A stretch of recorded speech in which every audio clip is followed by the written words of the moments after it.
como 17 más o menos, donde dice, no era él la luz, sino que vino, hablando de Juan el Bautista, sino que vino a dar testimonio de la luz. Aquella luz verdadera que alumbra a todo hombre, venía al mundo, dice la Reina Valera 60. En griego dice, aquella luz verdadera alumbra a todo hombre viniendo al mundo, lo cual significa cada ser humano que viene al mundo. No importa si sus padres sean cristianos, judíos, musulmanes, ateos, no importa si hablan de inglés, swahili, urdu, el idioma que usted quiera, no importa la cultura donde viva, no importa si esa criatura se convierte en un hombre que a través de su vida y sus palabras glorifica a Dios o maldice el nombre de Dios, eso no importa. La vida la recibió de Cristo. El soplo de vida, el aliento de vida, nos los da Cristo.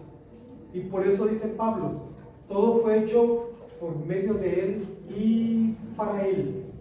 Y Él es antes que todas las cosas en Él subsisten, visibles, invisibles, sean tronos, sean dominios, sean potestades, todo fue hecho para Él. El universo es cristocéntrico, gira en torno de Cristo. Nuestra fe obviamente debe girar también en torno de Él.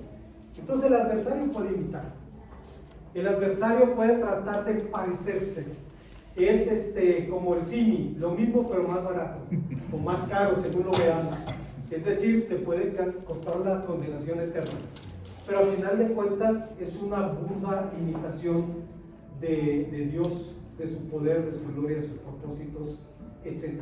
Preguntas o comentarios.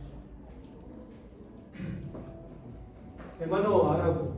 Bueno, me corrige si estoy equivocado. Sí, hermano, dígame. Pero mire, a través del Antiguo Testamento, cuando Dios saca al pueblo de Egipto a través de Moisés, sí, empieza una serie de educación a todo el pueblo, las faltas que cometen cuando no tienen pan y todo. Y una de las frases que más me impresionó a mí, después con los sacerdotes que tiene, le dice, Dios no es hombre para que mienta. Ajá.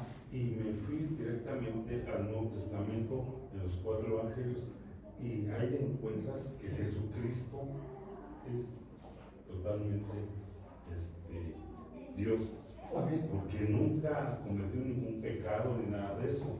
Y después de su muerte viene Pablo y da testimonio de él a través de todos hasta llegar a Apocalipsis, claro, con nuestra situación. Claro. Entonces yo creo que una de las cosas que debemos entender claramente, que Dios no es hombre y nunca nos va a mentir. Amén. Y está en la palabra de Dios porque Él la inspiró. Amén. Y nos la entrega a la hora que nosotros tengamos el tiempo de leer. Dos cosas sobre esto de leer la palabra, hermano Mario. Dos cosas sobre esto. La primera, nos recuerda el trilema de Luis. El trilema de Luis lo escribió C.S. Lewis, y él dice: ante el mensaje del Evangelio tenemos 3 opciones.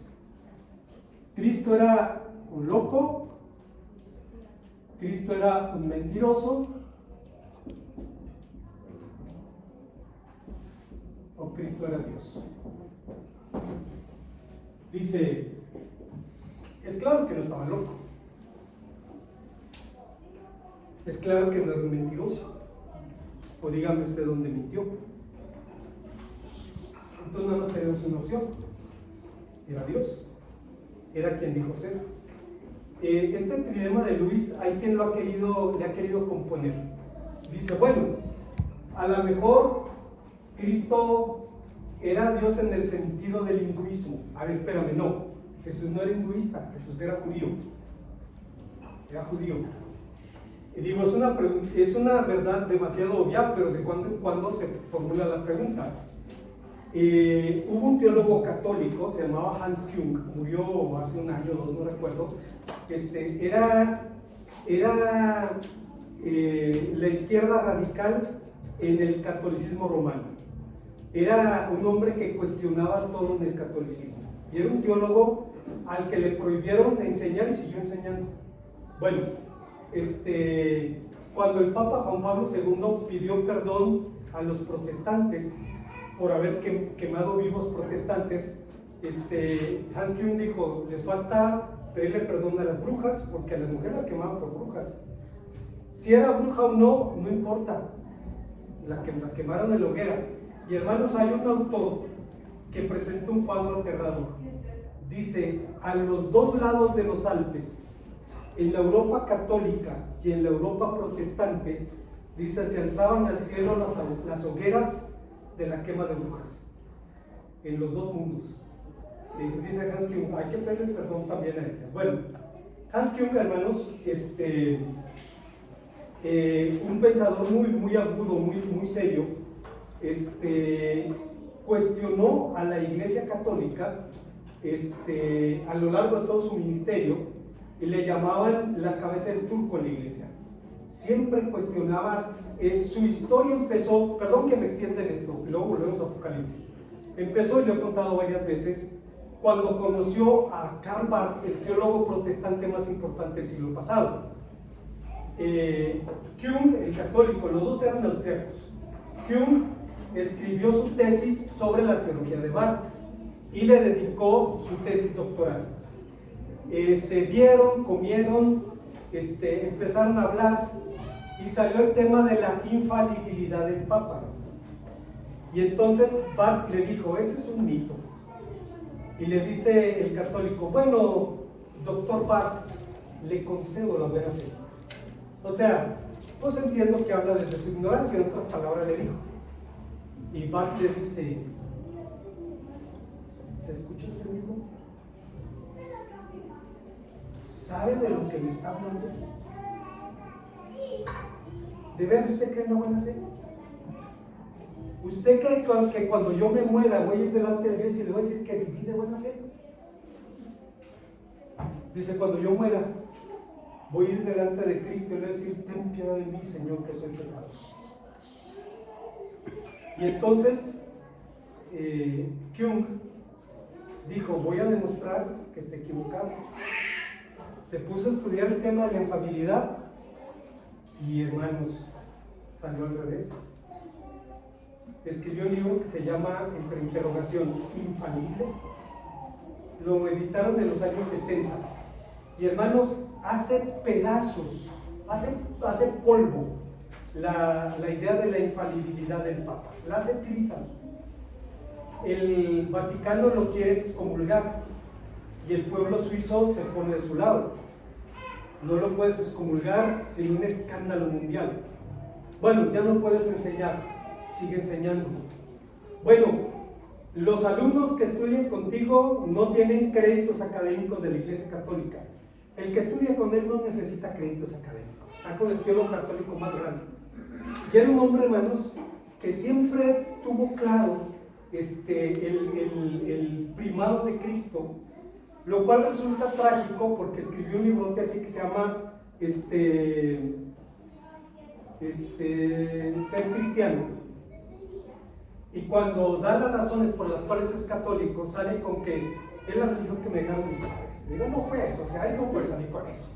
O sea, que el vecino, la de la tortillería, salga con eso, yo lo entiendo. Pero un académico como él que salga con que es la religión que me dejaron mis padres, digo, es demasiado flojo el argumento para pensar. Otra vez, decimos todo esto en función del texto que nos ocupa, en donde se nos habla, hermanos, de esta situación en donde la bestia de pronto aparece y deslumbra a los hombres. Y ya dijimos, hermanos, la bestia es la reencarnación del reino alternativo. ¿Cuál es el reino alternativo?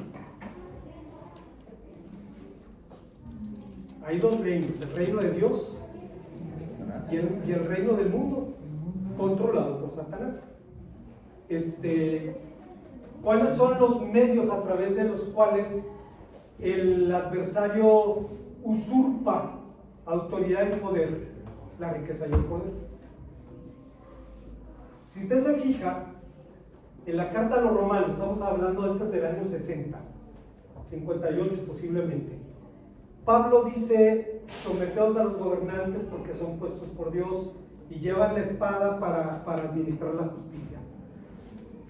Unas décadas después, el gobierno que ejercía la autoridad por mandato divino se convierte en un poder satánico. Es muy fácil que un poder humano se convierta en un poder satánico cuando se quitan los ojos de Dios. No importa lo que se diga, no importa que la moneda diga en Dios confiamos, no importa que se diga somos herederos de peregrinos que vinieron buscando libertad, es que la salvación no se hereda. La salvación no se hereda.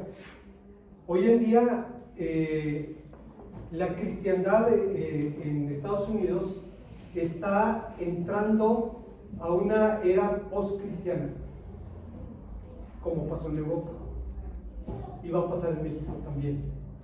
Sin embargo, decía un hermano dominicano en el Congreso por su causa, decía: en el continente americano hay dos naciones que son las más influyentes en todo, en cultura, en economía, en población. Dice, son Estados Unidos y México. Son las dos naciones más influyentes. México más que Brasil, lo cual es sorprendente porque los brasileños son, no sé ahora, pero cerca de 300 millones, si mal no recuerdo, y un país del tamaño de un continente. Es el tercer, cuarto país más grande del mundo. Y sin embargo, la influencia cultural mexicana es más grande. Es más grande. En el sur de Chile, la única música que se escucha es la música mexicana. En el sur de Chile hay mariachis, hay grupos que tocan norteño, hay bandas tipo sinaloense, o sea, hay una obsesión con la cultura mexicana. En Colombia hay congresos de mariachis y tocan 400, 500 mariachis en la fiesta. Mariachis colombianos. Y decía este hermano, nuestra oración es que la influencia de esas dos naciones pueda servir para redimir a nuestro continente y a nuestro mundo. Y es verdad, hermanos, es nuestra oración. Pero la verdad es que el pueblo de Dios, y termino con esto, hoy día lucha optando por sustitutos baratos del Evangelio, por evangelios patito. ¿Cuáles son esos evangelios? El evangelio egocéntrico, el evangelio milagrocéntrico, el evangelio demoniocéntrico, el evangelio raptocéntrico, el evangelio ¿prosperidad? Perdón, ¿El de la prosperidad? Sí, dinerocéntrico, sí. Hay un artículo de Juan Stam en su blog que se llama 5 evangelios que no son evangelios. Y léalo, ustedes busquen nada más blogs de Juan Stam. Él era un teólogo costarricense de origen norteamericano, porque llegó a Costa Rica y dejó la ciudadanía norteamericana para hacerse tico, y es el autor del comentario que estamos usando, y es un autor brillante, y él dice, hay 5 evangelios que no son evangelios. Claro, hay gente que cree en el rapto, y son cristianos sinceros, pero cuando se hace del rapto el corazón del mensaje, ya no es el evangelio de Cristo. O sea, sí, la Biblia toca el tema, pero no es el centro de nuestra fe. El centro de nuestra fe sigue siendo Jesucristo. Preguntas o comentarios para terminar. Hermano Mario va a decir algo. Bueno, tomando como el tema de la revelación, Sí. prácticamente uno le da miedo, ¿no? Sí. Todo eso, porque pues, se refleja todo la verdad, pero con lo que me quedo es que está escrito que es el triunfo de Amén. Cristo Amén. sobre el Amén. diablo. Amén. Y pues nada más lo ponen en una disyuntiva, ¿no? El que está sin Cristo Sí. va a padecer todo eso y va a creer todo Sí. eso, como dice usted, Sí, sí, hablando, lo que se ve de la maldad, Sí, del sí, sí, sí, sí. ocultismo. Y si nos pasaron del lado vencedor, pues ya Sí. ganamos. Sí. En Apocalipsis encontramos que el adversario sella los suyos y Cristo sella los suyos. Nos sella con el Espíritu Santo. O sea, Cristo sella los suyos. Y son dos pueblos que coexisten en la tierra, pero con esperanzas diferentes. Otra vez, dijo San Agustín, Agustín de Hipona, dijo, dos amores fundaron dos ciudades. A la primera, el amor propio hasta llegar al desprecio de Dios. En la segunda, el amor a Dios hasta llegar al desprecio propio. La una puso su gloria en sí misma y en su poder de gobernar. En la otra, los unos a los otros se sirven con caridad. Hubo un emperador romano que llegó a una conclusión, a ver qué les parece. Dijo, no podemos acabar con el cristianismo. ¿Por qué? Dice, porque ellos se ocupan de cuidar a sus pobres y a sus enfermos. Y no solo a los suyos, sino también a los nuestros. Dice que con vergüenza lo digo, nosotros no nos ocupamos. Dice, los cristianos sí. Dice, ¿cómo vas a destruir eso? No puedes competir con eso. Dice, porque es gente que se dedica a eso. Hermanos, es verdad, o sea, ¿qué dice el apóstol San Pedro? Porque esta es la voluntad de Dios, que haciendo el bien hagáis callar la ignorancia de los hombres insensatos. Seguimos la próxima semana, hermano, y Dios nos bendiga.